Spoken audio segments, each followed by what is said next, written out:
Oh, that voice. She used it on and off stage. And tonight we remember the Queen of Soul, who belted out those classic hits, including Respect, which you just heard, and Think.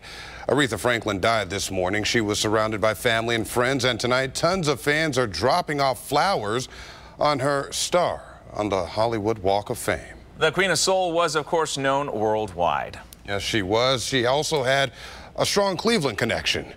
And News 5's Homa Bash is live at the Rock and Roll Hall of Fame with that story. Hey, Homa. Hey guys, Aretha Franklin was the first woman ever inducted into the Rock and Roll Hall of Fame back in 1987. That opened the door for so many female musicians. She was known as the Queen of Soul, but Aretha Franklin, she was also known as a woman with a kind soul. When you talk to other musicians, they don't talk about technique, style. They just say, she just grabbed my heart. And when you can grab somebody's heart, great things happen. The first female to ever be inducted into the Rock and Roll Hall of Fame in 1987, Aretha paved the way for so many. She's inducted before the Beatles, before the Stones, before so many others that people think of as the greats. First there was Aretha. Today, the Rock Hall flag lowered to half-staff in her honor. The dress she wore at Radio City Music Hall taken out of storage and put on display. Now here's the popular host of Upbeat, Don Webster.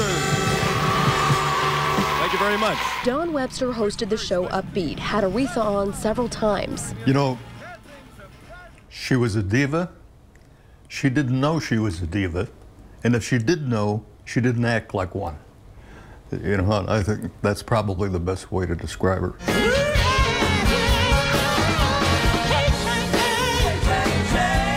Lucy Mary is a lifelong Aretha Franklin fan. And I remember looking, I'm like, oh, and I ran to my mother and said, Mom, there's Aretha Franklin in here and stuff. She said, no, you didn't, so go get her autograph. She remembers the time at just 14 years old when she spotted her in a New York City salon.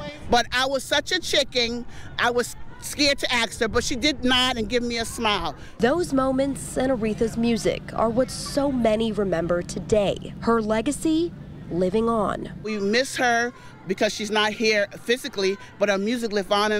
And again, as a believer, I know I will see her one day face to face, like with all my loved ones who's gone on.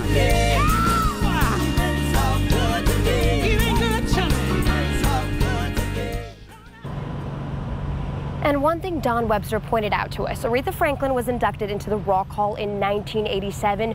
25 years later, she was inducted into the Gospel Hall of Fame, just going to show that she could really connect to everybody at all levels. Live in Cleveland, Homa Bash, News 5.